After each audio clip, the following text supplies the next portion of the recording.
A veteran Navy SEAL arrived at a quiet cabin deep in the northern forest, expecting nothing more than silence.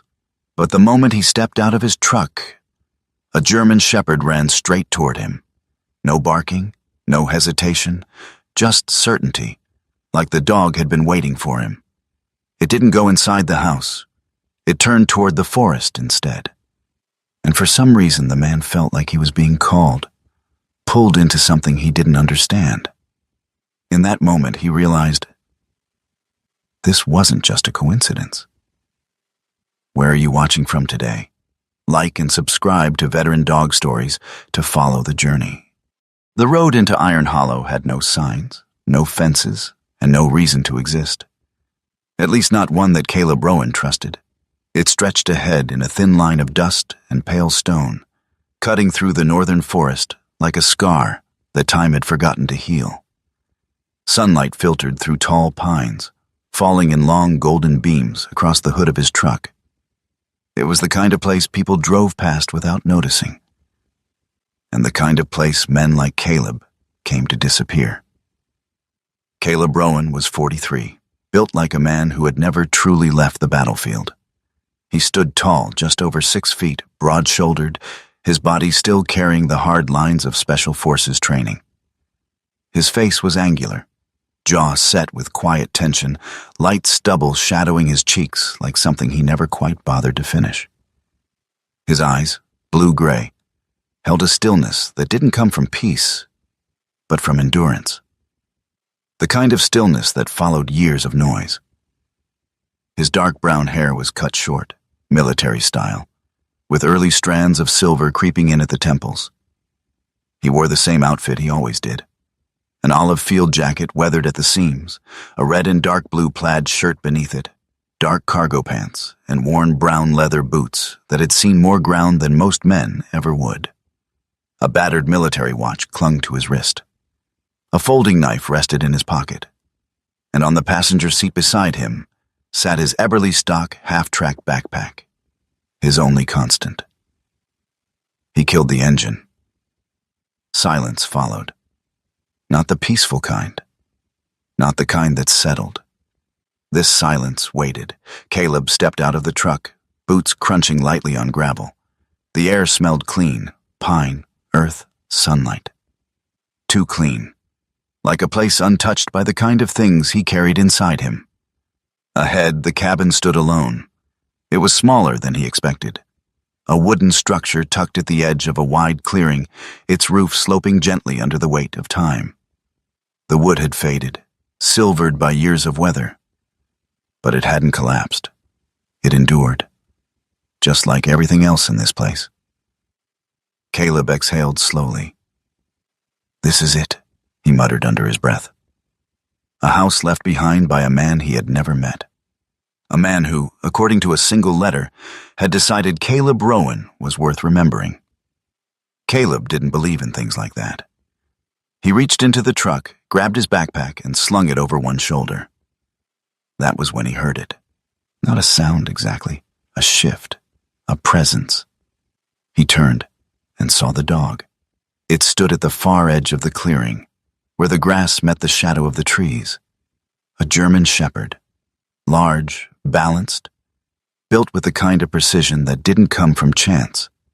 Its coat was black and tan, short and dense, catching the sunlight in sharp contrasts. Muscles moved beneath its frame with quiet efficiency. Its stance was steady, alert, but not tense. Its eyes found him. Deep, focused, unblinking. The kind of gaze that didn't just see. It understood. Caleb didn't move. Neither did the dog. For a long second, they simply stood there.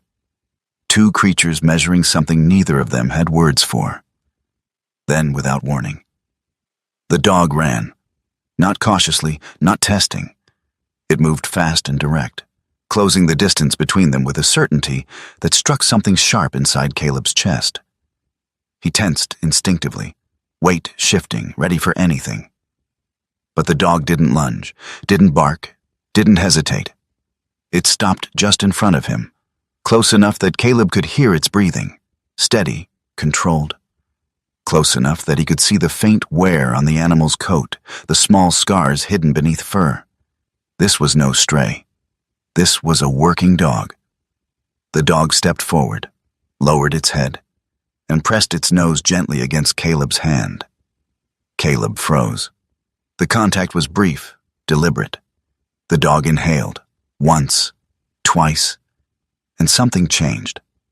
Not in the dog, in the air. Caleb felt it before he understood it. A shift, like recognition passing between them. The dog pulled back slightly, its eyes narrowing, studying him more closely now. Then its gaze dropped. To his jacket. Caleb followed its line of sight. The olive field jacket. Old, worn, and not originally his. It had belonged to his father, a man who had also worn silence like armor. Caleb swallowed. The dog stepped back, not retreating, assessing. Then it turned, just turned, and began walking toward the forest. No glance back, no signal, no command, just movement. Caleb stared after it, something tightening in his chest. "That's it?" he said quietly. "You just show up and walk away?" The dog didn't respond. Didn't need to. Caleb ran a hand through his hair, exhaling sharply. He looked at the cabin, then at the forest, then back at the dog, already nearing the tree line. He felt it then. That pull. Not curiosity, not obligation. Something older, something he didn't trust. "I'm not doing this," Caleb muttered. His voice sounded smaller than he expected. The dog reached the edge of the trees and stopped. It didn't look back, not once. It simply stood there, facing into the forest, as if it already knew. Caleb would follow. Caleb stared at the animal's back, jaw tightening. "Damn it!" The word slipped out before he could stop it. Because he already knew the truth. He hated things he couldn't explain, and this was already too much. He shifted his weight, took a step forward, stopped. His hand clenched slightly. There was a time when he followed instincts like this without question, when hesitation meant death. But that time was supposed to be over. He had left that man behind. Hadn't he? The dog didn't move, didn't urge, didn't wait. It simply existed at the edge of something Caleb wasn't ready to name. And somehow, that was worse. Caleb exhaled slowly. "Just a look," he muttered. That's it. He adjusted the strap of his backpack and walked. Each step felt heavier than it should. The ground shifted from gravel to grass, from grass to soft earth.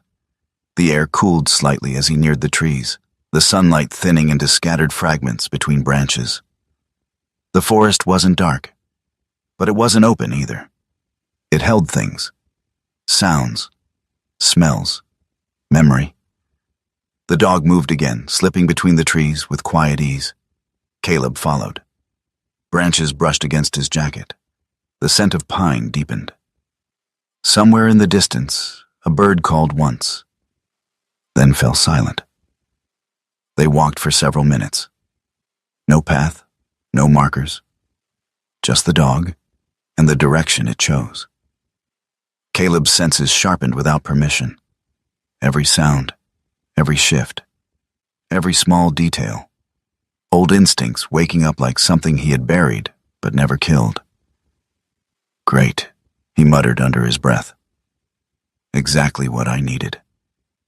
The dog slowed, then stopped. Caleb halted a few steps behind it. "What is it?" The dog didn't answer. Of course it didn't. It stood still, ears slightly forward, body balanced. Not tense, not relaxed. Ready. Caleb stepped closer, looked past it, and frowned. There was nothing there. Just trees, just earth, just light filtering through leaves. He glanced down at the dog. What am I supposed to be looking at? The dog didn't move, didn't blink. It simply held its position. Caleb felt that tension again, that quiet, insistent pressure, like standing on the edge of something invisible. He looked forward once more, this time slower, careful, and then he saw it. Not clearly, not all at once, but enough. A subtle depression in the ground, a shift in the earth, a place where something had been disturbed, long ago or recently, he couldn't tell. Caleb crouched slightly, eyes narrowing. "Well," he murmured. "That's new." The dog finally moved. Just one step, positioning itself between Caleb and the spot, blocking him. Not aggressively, but deliberately. Caleb looked at it. The dog looked back, and for the first time since it had appeared, Caleb understood something. This wasn't random. This wasn't coincidence. And this dog wasn't asking. It was deciding. Caleb straightened slowly. A long breath left his chest. "Yeah," he said quietly. "I had a feeling." The forest didn't answer, but it listened. And somewhere in that silence, something had already begun. Caleb didn't follow the dog into the forest, not yet. The pull was still there, quiet, insistent. But he had spent too many years surviving by choosing when not to move. Instinct wasn't something you obeyed blindly. Not anymore. He stood at the edge of the clearing for a long moment, watching Rook disappear between the trees. Then he turned back. The cabin waited. It hadn't changed in the few minutes he'd been gone. But somehow, it felt different now. Less like a place abandoned, more like a place paused. Caleb stepped inside. The wooden floor creaked under his boots, a dry, hollow sound that echoed softly through the space. Dust hung in the air, drifting lazily through beams of sunlight that cut in from the windows. But it wasn't thick, not untouched. That was the first thing he noticed. Dust gathered in corners, along the edges of furniture, but not evenly. Some surfaces were cleaner, subtly disturbed. Caleb set his pack down by the wall. His eyes moved slowly, deliberately. Table, chairs, stove, everything in its place, but not everything untouched. He walked to the window. The frame had been repaired recently. The wood was newer, the nails brighter. Not yesterday, not fresh, but not years old either. "Someone's been coming back," he murmured. Not a guess, a conclusion. Behind him, Rook stepped into the cabin. The dog didn't linger near the door, didn't explore aimlessly. He moved with purpose, head low, body controlled, every step quiet and measured. His black and tan coat caught the light in sharp lines, muscles shifting under his frame like a machine built for precision. His eyes never stopped moving, scanning, reading the space the way Caleb once had in buildings that didn't want to be entered. Caleb watched him. That was the second thing he noticed. This wasn't a dog trying to find comfort. This was a dog continuing a job.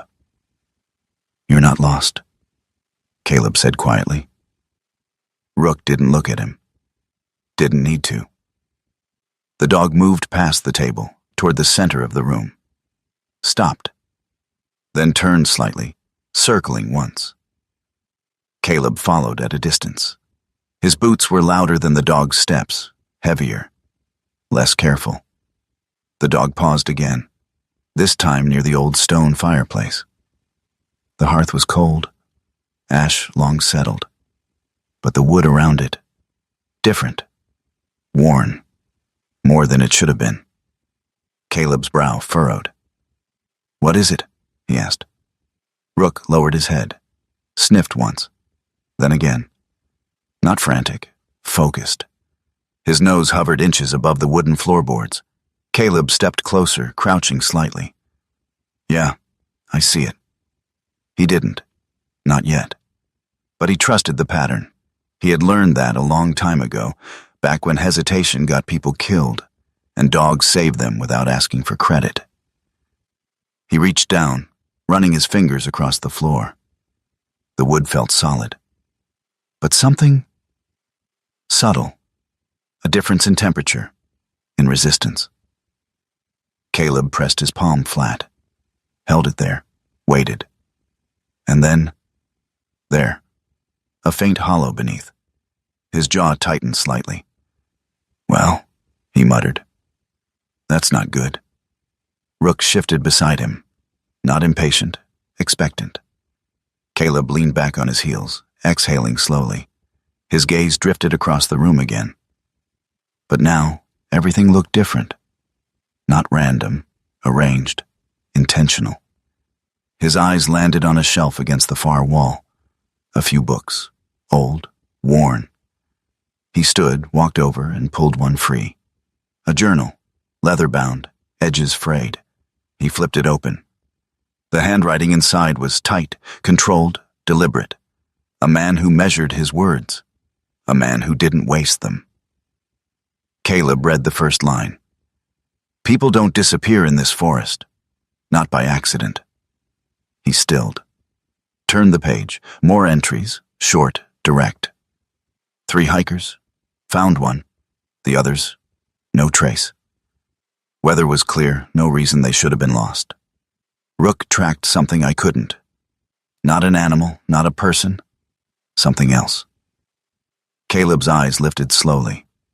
To the dog. Rook remained by the fireplace, still focused, still working. Caleb looked back at the journal. His grip tightened slightly. There it was. The shift. This wasn't just about people getting lost. Something had changed, and whoever had lived here had seen it coming. Caleb closed the journal halfway, staring at the page without reading it. His mind moved, connecting, calculating. He had seen patterns like this before, things that didn't add up, things that looked like coincidence, until they weren't. He exhaled slowly. "You were tracking something," he murmured. "Something your handler didn't understand." Rook's ears flicked slightly. A small movement, but enough. Caleb glanced at the dog again. "And you're still tracking it." This time, Rook looked at him. Just for a second. Their eyes met. And in that brief moment, Caleb felt it. Not emotion, not exactly. Recognition. Rook lifted his paw, slowly, carefully, and pressed it against the floor, once, then held it there, not scratching, not digging, just marking the exact spot, as if saying, "This is where it starts." Caleb stared at the dog's paw, then at the floor beneath it. A long breath left his chest. "All right," he said quietly. "I hear you." He set the journal down on the table, rolling his shoulders slightly as tension crept into his frame. Old instincts, waking up. Not memories. Muscle. He crouched again, fingers tracing the edges of the floorboards, looking for seams, for anything out of place. It took a minute. Then 2. And then, there, a line, barely visible, running in a square. Caleb's lips pressed into a thin line. "Hidden door," he muttered. "Of course it is." He leaned closer, checking for a latch. Nothing obvious, no handle, no hinge. Just wood, seamless, intentional. He reached into his pocket, pulling out his folding knife. The metal glinted briefly in the sunlight as he flicked it open. "Let's see how bad this gets." He slid the blade into the seam, gently, tested the resistance, then applied pressure. The wood groaned faintly. Dust shifted. For a moment, nothing happened. Then, a soft click. Caleb froze. Not fear, focus. He adjusted his grip, then pulled upward. The panel resisted at first, then gave. Slowly, deliberately. The hatch lifted. A rush of cooler air rose from below, brushing against his face. Not stale. Not dead. Just hidden. Caleb set the panel aside carefully, then looked down. Darkness. Deep. A ladder descending into shadow. Metal rungs. Old, but stable. Caleb didn't move immediately. He just stared. A long, quiet moment stretching between what he knew and what he was about to confirm. Behind him, Rook stepped closer. The dog didn't push past him. Didn't descend. He simply stood at Caleb's side, gaze fixed on the opening. Waiting, not urging, not warning, just present. Caleb exhaled slowly. "I was supposed to leave," he said under his breath. The words sounded distant, unfamiliar, like they belonged to someone else. He glanced at the journal on the table, at the words written by a man who had stayed, then back at the darkness below. "Yeah," Caleb muttered. "Guess that's not happening." He shifted his weight forward, placed one boot on the first rung, tested it, solid. He tightened his grip on the edge of the hatch, then looked once more at the dog. Rook met his gaze, steady, unwavering. Caleb gave a small nod. Not to the dog, to himself. Then he began to descend. The light above him narrowed as he moved down, the world shrinking to the space between each rung, each breath, each controlled movement. And somewhere behind him, the life he thought he had left behind was already catching up. The ladder groaned under Caleb's weight as he descended, each step echoing softly into the darkness below. The air grew cooler the deeper he went, carrying a scent that didn't belong to the forest above. Metal, old oil, and something faintly sterile. Not decay. Preservation. His boots touched concrete. He paused at the bottom, letting his eyes adjust. The light from above barely reached him, fading into a bus gray that swallowed details at the edges. Caleb reached out, fingers brushing along the wall. Rough surface. Then, a switch. He hesitated for half a second, then flipped it. A weak flicker, a low hum, and the bunker came to life. The light wasn't strong, but it was enough. Caleb straightened slowly, scanning the room. It wasn't what most people would expect from a hidden space. Not a clean, organized bunker. Not military precision. This place had been built piece by piece. A steel table stood in the center, scratched and dented from years of use.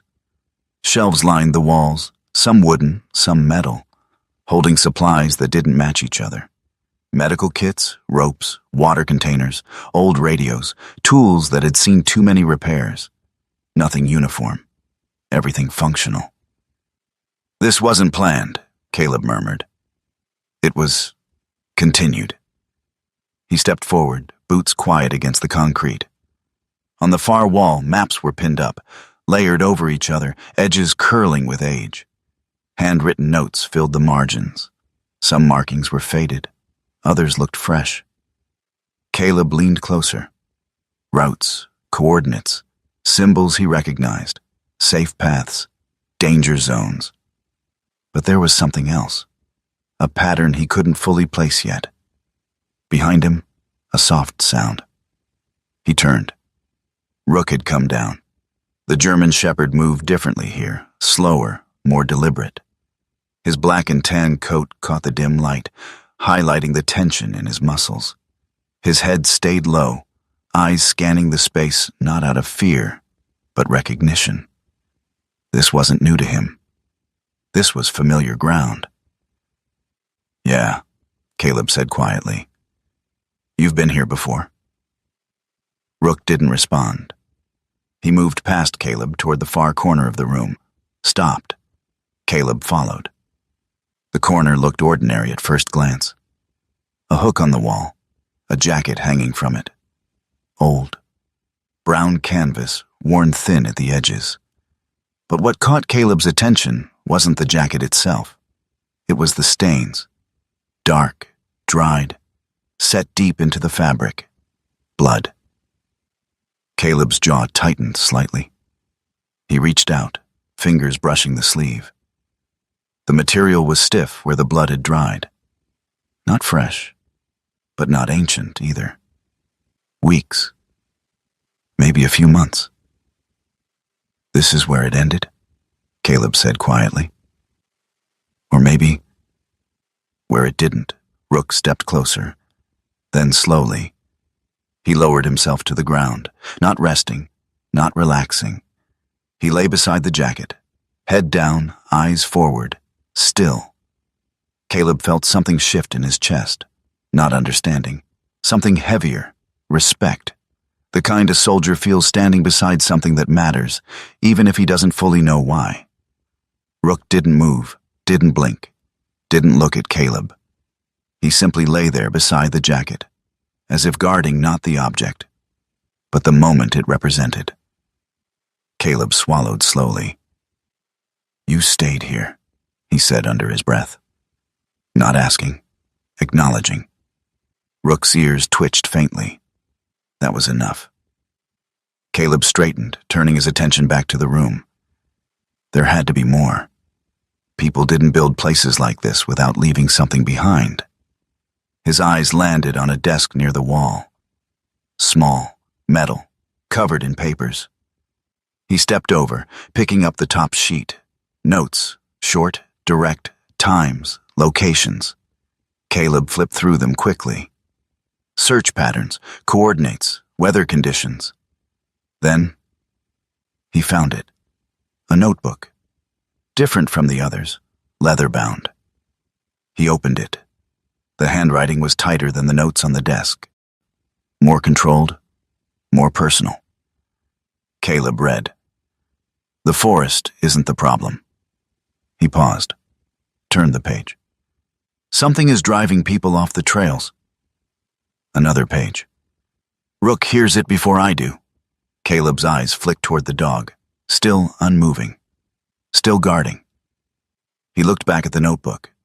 It doesn't follow patterns. It creates them. Caleb exhaled slowly. This wasn't fear, not the kind that made people run. This was observation. A man trying to understand something he couldn't control. Caleb turned another page. The writing changed. Less steady, more pressure in each line. "If anyone finds this, don't assume I got lost." Caleb's hand tightened slightly. "You didn't," he said quietly. He kept reading. "I chose to stay." A long pause, then, "Because if I don't, no one else will." Caleb closed the notebook halfway, staring at the page. That sentence settled into him like something he had heard before. Not in words, in action, in choices. He looked up again. At the maps, at the supplies, at the jacket. "This wasn't a mistake," he said. "It was a decision." Rook finally moved. He lifted his head, slowly, then stood. Not abruptly, not with urgency, but with purpose. He stepped away from the jacket, walked toward the center of the room, then stopped. Caleb watched him carefully. "What is it?" Rook turned his head slightly, looking toward something Caleb hadn't noticed yet. A radio, old, bulky, resting on a shelf near the wall. Caleb stepped closer. "Yeah," he murmured. "I saw it." He reached out, brushing dust from its surface. The casing was scratched, worn, but intact, connected. Wires ran from it into the wall, improvised, functional. Caleb checked the switches. Most were off. One was loose. He adjusted it slightly. Nothing. He leaned closer, examined the wiring. Then, his fingers brushed something near the base. A small lever. Hidden. He pushed it. The radio crackled. Sudden, sharp. Caleb froze. Static filled the room, uneven and broken. Then, a voice. Faint, barely there. "Anyone?" Caleb's pulse slowed instantly. "Focus. It." The signal cut, returned. Can Caleb leaned in. "Yeah," he said, voice low but steady. "I hear you." Silence.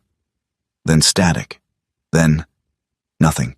The radio died again. The hum faded. The room returned to stillness. Caleb stayed there, unmoving, listening. But the voice didn't come back. Rook stepped closer, standing beside him now, not looking at the radio, looking at Caleb, waiting. Caleb exhaled slowly. "That wasn't old," he said. "That was recent." His eyes moved to the maps again, then to the notebook in his hand, then to the dog. "You brought me here for a reason." Rook didn't react, but he didn't deny it either. Caleb nodded once, a small movement, but decisive. "All right," he said quietly. "We're not done." He picked up the notebook, slipped it into his jacket, then turned toward the ladder. Rook moved first this time, climbing quickly, disappearing into the light above. Caleb followed. Each step upward felt different than the ones before. Not uncertain, not hesitant, clear. He emerged into the cabin. The sunlight hit him, bright and real. For a moment he stood still, letting it settle. Then he stepped forward, into the room, into the silence, into whatever this was becoming. Behind him, Rook stood at his side, not leading, not following, just there. And for the first time since arriving, Caleb didn't feel like he was being pulled into something. He felt like he had already chosen. Morning came quietly to Iron Hollow, as if the forest itself didn't want to wake too fast. Light spilled through the trees in long, pale beams, touching the cabin roof, the clearing, the edge of the world Caleb had thought he would pass through without stopping. But he hadn't. And now the forest didn't feel like a place to pass through. It felt like something waiting to be understood. Caleb stepped out of the cabin, already dressed, already moving like a man who had made a decision during the night and didn't need to say it out loud. The olive jacket sat firm on his shoulders. His boots hit the ground with purpose. The half-track backpack was secured tightly, weight balanced the way only experience could teach.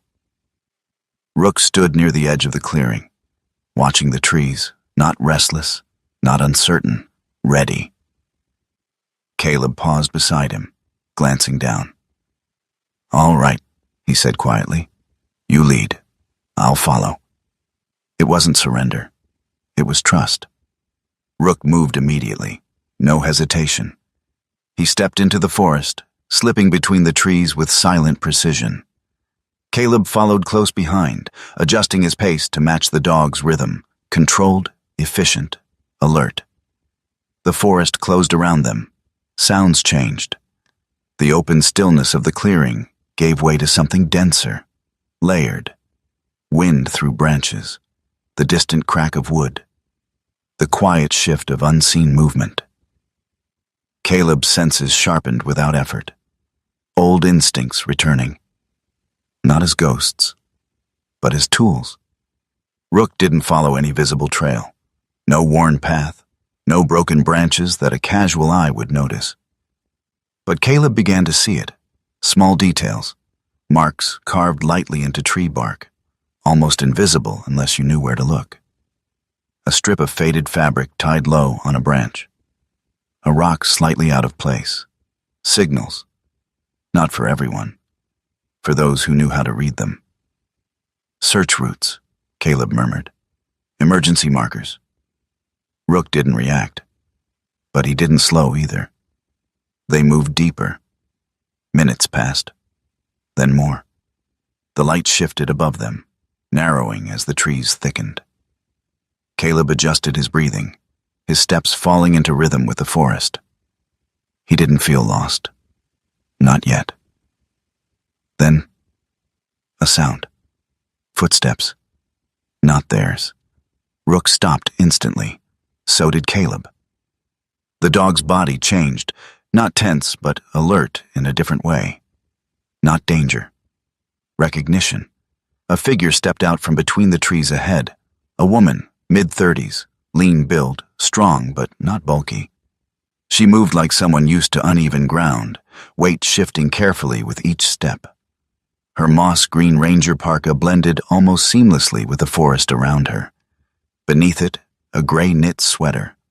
Dark outdoor pants tucked into worn but well-maintained waterproof boots. Her hair, chestnut brown, was tied low at the back, loose strands framing a face sharpened by years of outdoor work. Her skin carried a light tan, touched by wind and sun. Her eyes, gray-brown, were steady, observant, missing nothing. She stopped when she saw them. Her gaze moved first to Caleb, then to Rook, and something flickered in her expression. Not fear, not surprise, recognition. "You're not from around here," she said. Her voice was calm, grounded. Caleb straightened slightly. "Just passing through," he replied. The woman's eyes narrowed a fraction. "No one passes through Iron Hollow," she said. Not confrontational, just factual. Her gaze returned to the dog. Rook stood still, watching her, not aggressive, but aware. "You found him," she added quietly. Caleb's brow tightened. "Found who?" "The dog," she said. She took a step closer. "Or maybe he found you." Caleb didn't answer, didn't need to. The woman exhaled softly. "Mara Bellamy," she said, extending a hand. "Forest Ranger." Caleb hesitated for half a second, then took it. Caleb. Her grip was firm, confident. The kind of handshake that didn't need to prove anything. Mara glanced at Rook again. "I've seen him before," she said. "Not recently, but enough." Caleb studied her. "And?" Mara's expression shifted slightly. Something deeper. "I used to think I imagined it," she said. "When I was a kid, I got lost out here. Storm rolled in fast. I couldn't find my way back." She looked past them, into the trees. "I remember hearing something moving around me.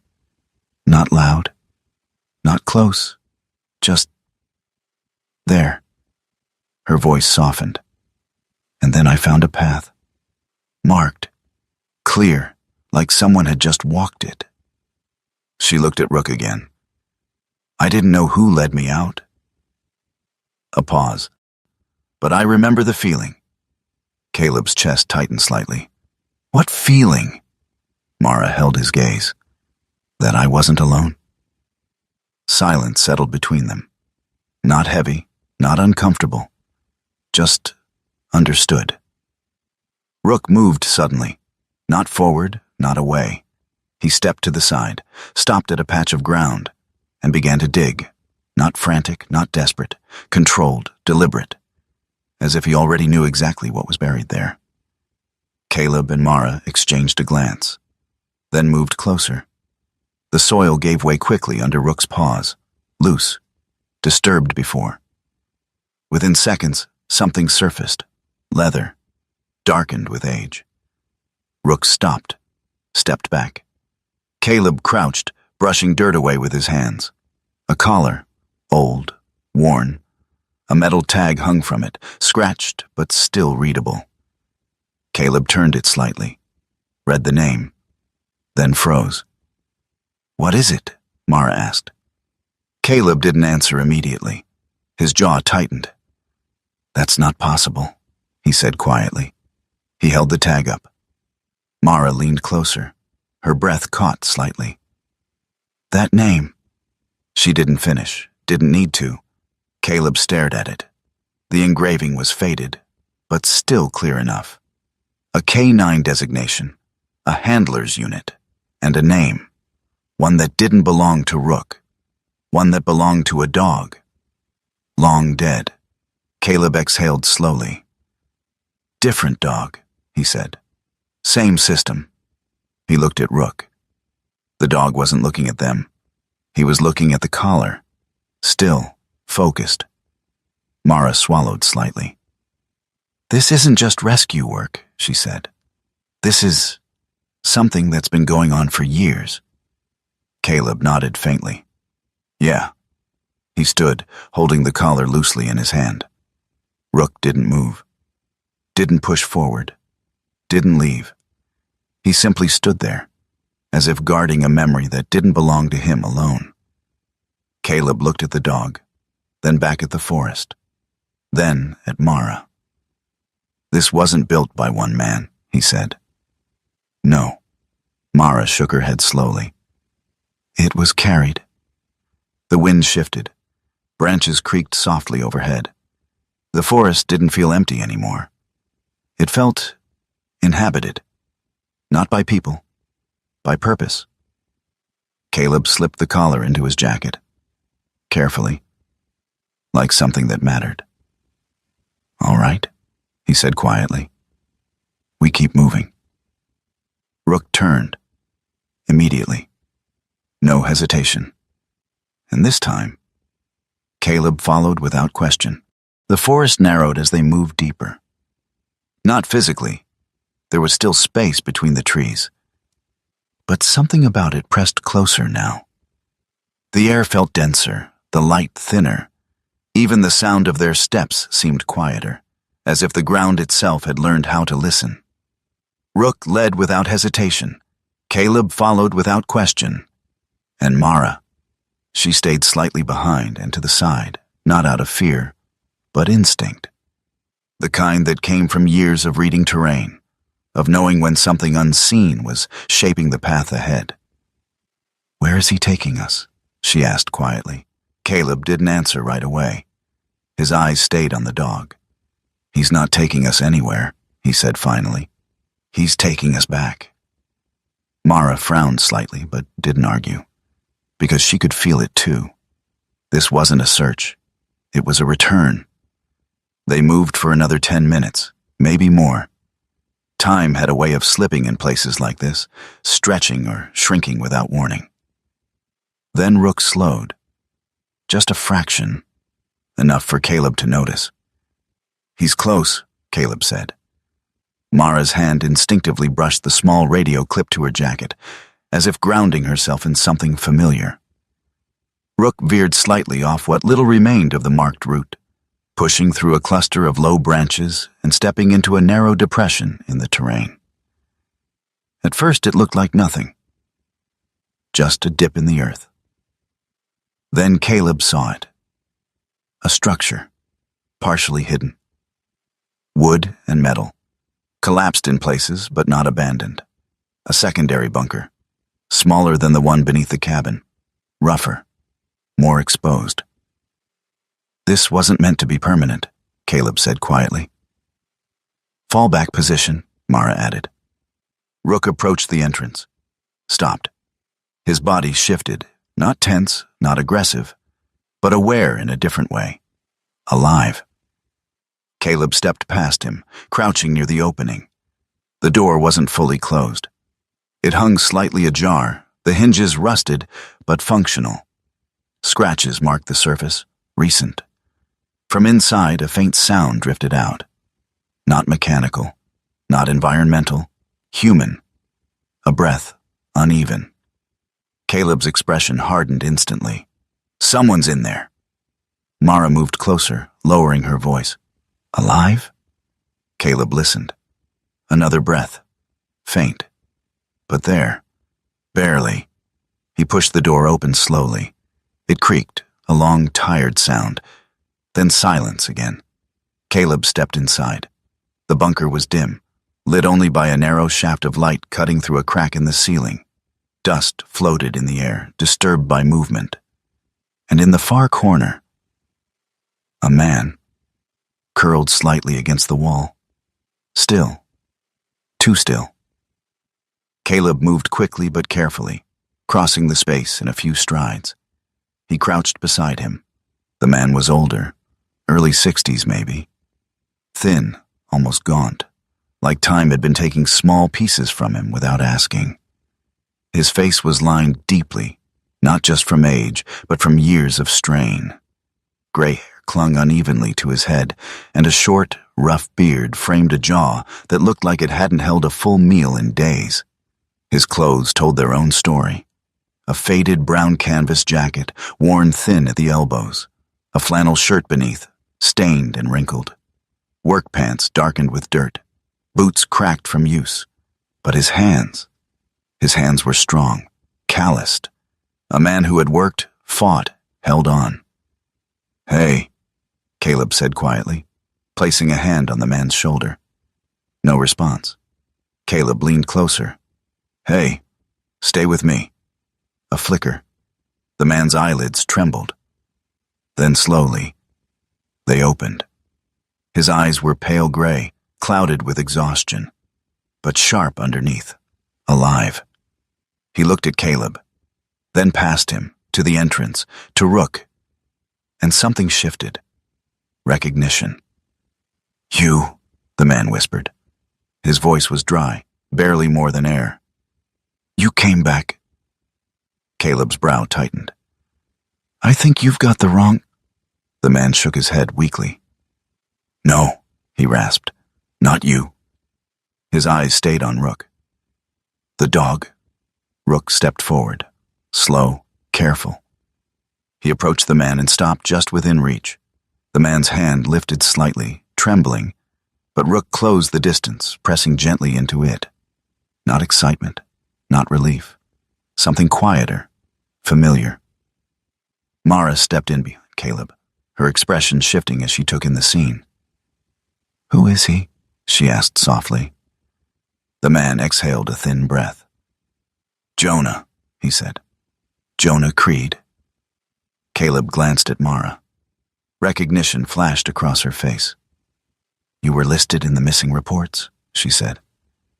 Jonah gave a weak, humorless smile. "Yeah," he murmured. "That sounds about right." Caleb shifted slightly, checking the man's condition. Pulse, breathing, responsiveness. "You've been down here long?" he asked. Jonah's eyes flickered. "Long enough," he said. Then, after a pause, "Too long to pretend it was temporary." Caleb nodded faintly. "That jacket upstairs," he said. "That yours?" Jonah's gaze moved, not to Caleb, to Rook. "No," he whispered. "That was his." Caleb's chest tightened. "The owner of the cabin?" Jonah swallowed slowly. "Your uncle." Silence filled the bunker. Not empty, heavy. Mara stepped closer, crouching on the other side. "What happened to him?" she asked. Jonah didn't answer right away. His hand rested against Rook's fur, fingers barely moving. "He stayed," Jonah said finally. Caleb's jaw tightened. "Stayed for what?" Jonah's eyes shifted to him, and for the first time, they were fully present. "Because someone had to," he said. Jonah's voice dropped lower, not weaker, deeper. "He didn't wait for you to come back." His eyes held Caleb's, sharp now, certain. "He believed you would."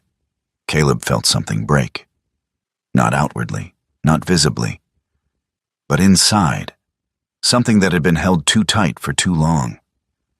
"That doesn't make sense," Caleb said quietly. Jonah gave a faint, tired breath. "It didn't to me either," he said. "Not at first." He shifted slightly, wincing. Mara reached for her pack, pulling out a water bottle. "Easy," she said gently, helping him take a small sip. Jonah nodded faintly in thanks, then looked back at Caleb. "He knew about you," Jonah said. Caleb's brow furrowed. "How?" "Watched from a distance," Jonah replied. "Your father, your service, what came after?" Caleb's hands tightened slightly. "That's not possible."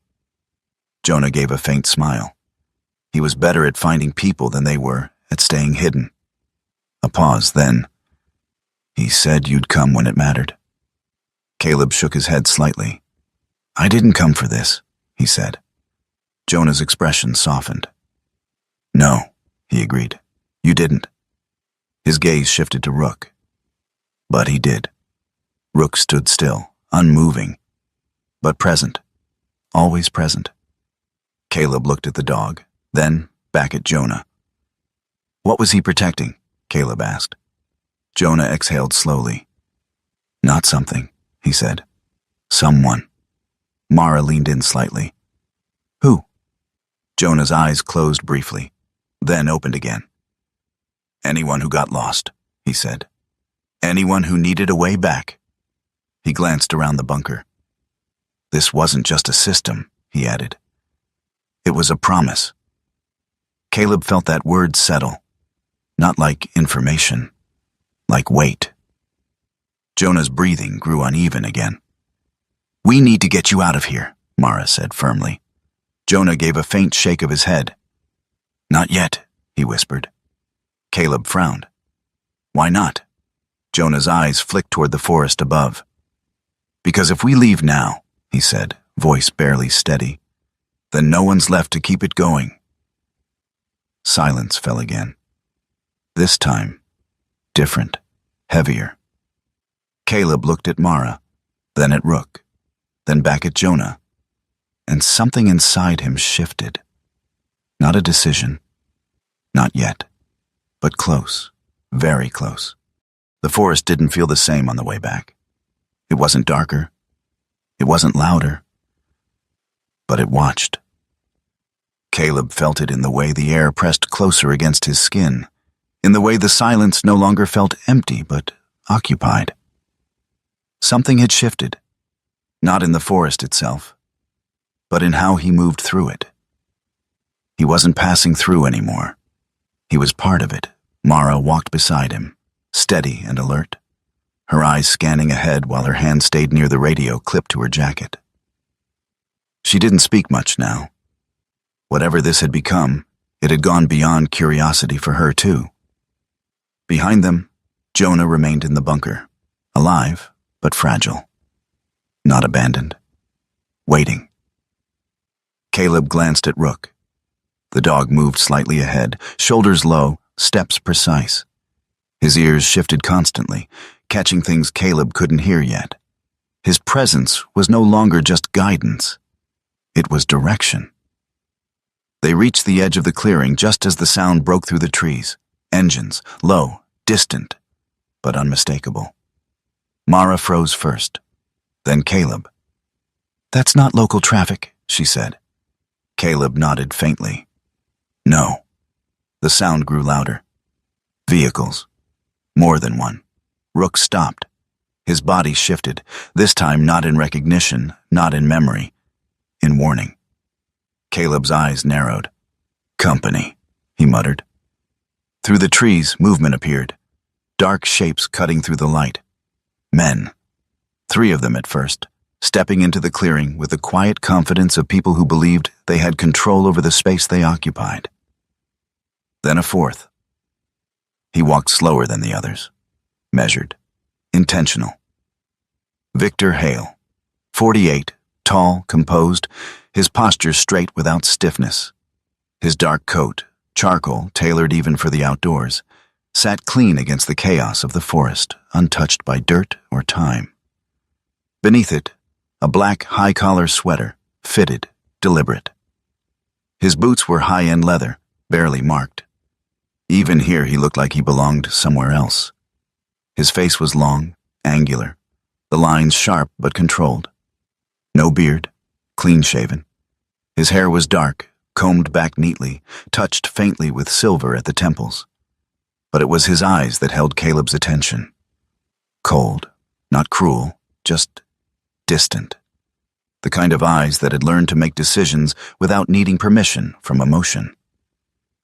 Victor stopped a few feet into the clearing. His gaze moved over Caleb, then Mara, then settled on Rook. A pause. Recognition. Interesting, Victor said calmly. His voice was smooth, controlled, not loud. Didn't need to be. I was told there was a dog. Caleb stepped forward slightly. Who are you? He asked. Victor's attention shifted back to him, a faint smile. Polite. Professional. Victor Hale, he said, representing Northridge Extraction. Mara's expression hardened. "I knew it," she said under her breath. Victor glanced at her. "Forest Service," he noted. "That explains the persistence." Mara didn't respond. Caleb stepped in. "What are you doing out here?" he asked. Victor considered him for a moment, then gestured lightly toward the trees. "Evaluating," he said. "This land has potential, untapped resources, infrastructure opportunities." Caleb's jaw tightened. "This isn't your land." Victor tilted his head slightly. "Everything becomes someone's land eventually," he replied. Not aggressive, just factual. Caleb took a step closer. "And what happens to the people out here?" Victor's gaze sharpened. "They stop getting lost," he said. A beat. Then, they stop dying. Mara let out a short breath. "That's not what this is about," she said. Victor looked at her again. "No," he agreed. "It's about control." He turned back to Caleb. "Do you know how many people disappear in places like this?" he asked. Caleb didn't answer. Victor continued anyway. "I do." A pause. "I lost someone here." That shifted something. Not in the air, in Caleb. Victor's voice didn't change.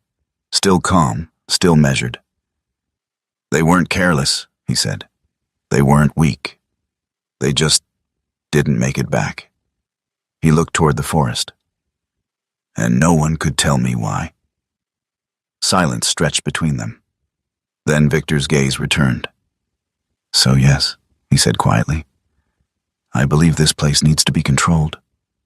Caleb held his stare. "And I believe you're wrong." Victor nodded once. "I expected that." Behind him, one of the men shifted slightly, scanning the area. The tension in the clearing thickened. Rook moved. Not forward, not back. He stepped slightly to the side, and then he was gone. Caleb's head snapped toward where the dog had been. "Rook!" Nothing. No movement. No sound. Just forest. Mara's voice dropped. "That's not good." Caleb didn't respond. His focus sharpened instantly. "Stay here," he said. Then he moved. Fast, into the trees. The forest swallowed him quickly. Branches brushed against his jacket as he pushed through, eyes scanning, ears straining for anything. A sound. Faint. Movement. He adjusted his direction without thinking. Tracking. Not consciously. Instinct. He broke into a small clearing and stopped. There. The ground. Disturbed. Familiar. The same place from before. The collar. Rook stood beside it. Still. Caleb slowed, approached carefully. "Hey," he said quietly. Rook didn't move. Didn't look at him. The dog's gaze stayed fixed on the collar, on the memory beneath it. Caleb crouched beside him. For a moment, he didn't speak, didn't think. Just stayed. Then, he exhaled. A long breath that felt like it had been waiting years to leave. "I stopped going back," he said. His voice was low, unsteady in a way it hadn't been before. "Because no one came back for me." The words hung in the air, heavy, real. Rook shifted, just slightly, then stepped closer, and gently rested his head against Caleb's hand. No urgency, no demand, just presence. Caleb's fingers curled slightly into the dog's fur. Rough, warm, alive. No judgment, no expectation. Just there. Caleb closed his eyes for a second, then opened them again. Different, clearer. He looked at the collar, then at the forest, then back at Rook. "Yeah," he said quietly. "I get it now." He stood slowly. The hesitation was gone, not replaced by anger, by choice.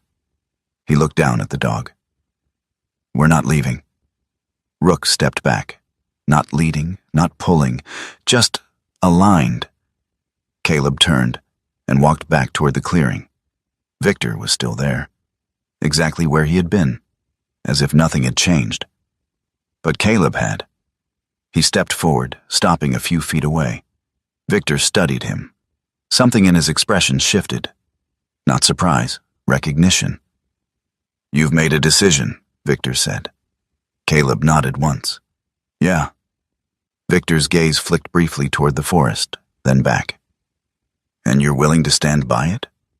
Caleb met his eyes. "I already am." A long pause. Then Victor exhaled quietly. "Then we're on opposite sides," he said. Not a threat, a statement. Caleb didn't move. "Looks that way." The wind shifted through the clearing, carrying something with it. Not tension, not fear, something else. Finality. For the first time in years, Caleb didn't step back, didn't hesitate, didn't leave. He stayed.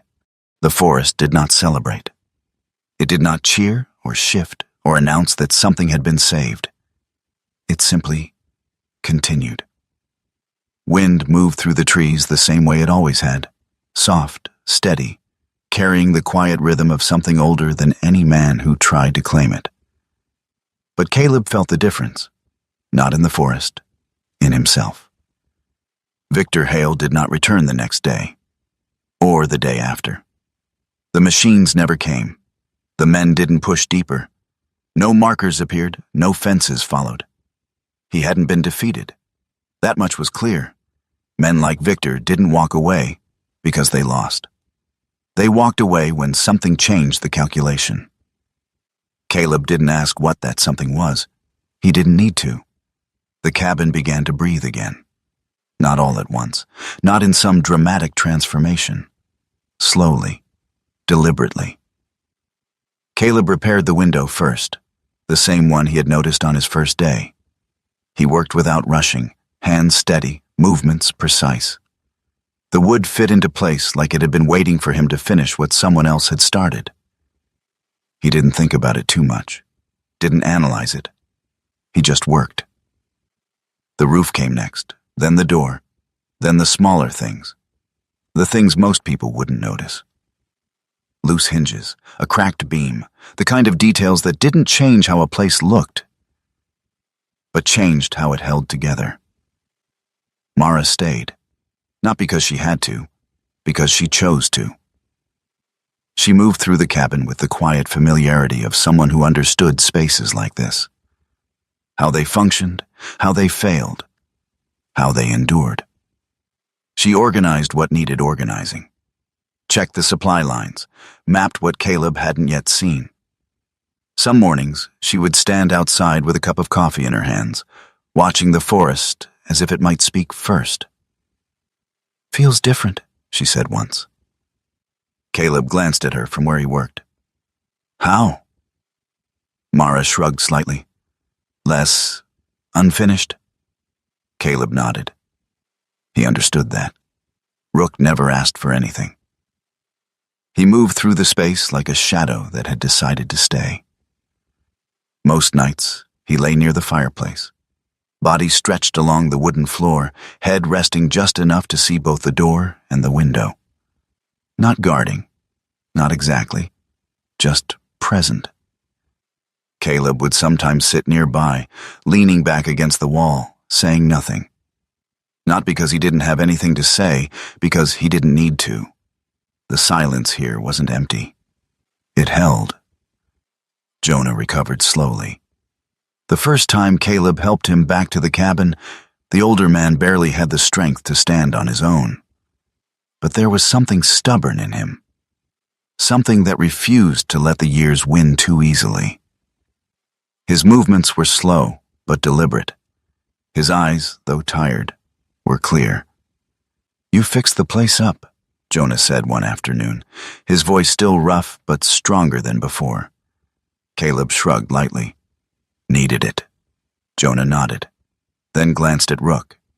"No," he said quietly. "He needed it." Caleb didn't argue. Days passed, then weeks. The work didn't stop, it shifted, from repair to purpose. The maps in the bunker came back into use. Routes were walked again, Markers were checked, replaced, corrected. Caleb moved through the forest now with a different awareness. Not as someone passing through, as someone responsible. Rook remained at his side, always. But something had changed in the dog, too. Subtle. Barely noticeable at first. His steps were just a fraction slower. His pauses just a little longer. The way he looked at the trees, like he was remembering, not searching. Caleb noticed. He didn't say anything. Not yet. One morning, before the sun had fully risen, Caleb stepped outside. And Rook wasn't there. No sound. No movement. Just absence. Caleb's body reacted before his mind did. He scanned the clearing, nothing. No tracks, no sign. "Mara," he called quietly. She stepped out moments later, already alert. "What is it?" "Rook's gone." She didn't ask how, didn't question it. She just nodded once. "Which way?" Caleb paused, closed his eyes for half a second, then pointed. "Forest line." They moved immediately, not running, not panicked, focused. Caleb followed the path instinctively, not marked this time, not guided by signs or symbols.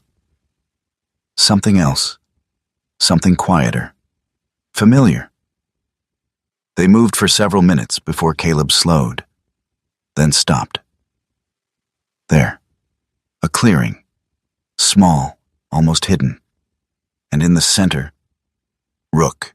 The dog stood still, facing away from them. The morning light touched his coat, soft and pale. He didn't turn when they approached, didn't react. He simply stood there, waiting. Caleb stepped forward slowly. "Hey," he said quietly. Rook didn't move. Caleb reached him, then saw it. The harness. Gone. The old patch. Gone. Nothing marked him now. No name, no duty, no role. Just a dog. Caleb's chest tightened slightly. "You took it off," he murmured. Not a question. An understanding. Rook finally turned his head, looked at him. The same eyes, the same depth. But something in them had shifted. Not focus. Peace. Caleb swallowed. "You done?" he asked quietly. Rook stepped closer, not fast, not urgent, just enough. Then stopped, close enough that Caleb could reach him, but didn't. Caleb exhaled slowly, a breath that carried something final in it. "You didn't come back to stay," he said. His voice was steady, but softer than before. "You came back to make sure I would." Rook didn't respond. Didn't need to. He turned, walked past Caleb, not toward the cabin, not toward Mara, toward the forest. Deeper. Caleb didn't follow, didn't call out, didn't move. Mara stepped up beside him. "You're just going to let him go?" she asked quietly. Caleb watched the trees where the dog had disappeared. For a long moment, he said nothing. Then, "Yeah," he said. Not heavy, not broken, just true. Mara studied him. "You're not worried?" Caleb shook his head slightly. "No." A pause, then, "He was never lost?" The wind moved through the clearing again, soft, steady, like a breath. Caleb turned, walked back toward the cabin, not looking back. Not because he didn't care, because he didn't need to. That night, the fire burned low in the hearth. Mara sat at the table, a cup of coffee in her hands. Jonah rested in the chair near the window, eyes half closed, but listening to everything. Caleb sat on the floor, back against the wall. The silence settled around them. Not empty, not waiting, complete. Outside, the forest moved as it always had. Unchanged. Endless. and somewhere within it, a dog walked without a harness, without a name, without a mission. Or maybe, for the first time, with none left to carry.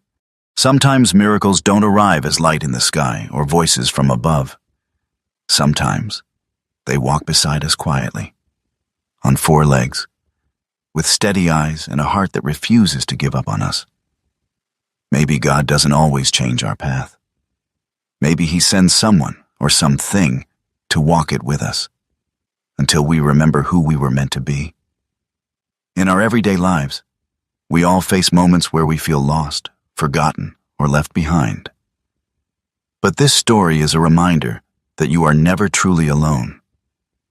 Even in your darkest moments, there is guidance, there is purpose, and there is a quiet kind of love that refuses to leave you. If this story touched your heart, take a moment to share it with someone who might need hope today. Leave a comment and tell us where you're watching from and what this story meant to you. And if you believe in stories of loyalty, redemption, and second chances, subscribe to the channel so you don't miss the next journey. May God watch over you, protect your path, and bring light into your life when you need it most.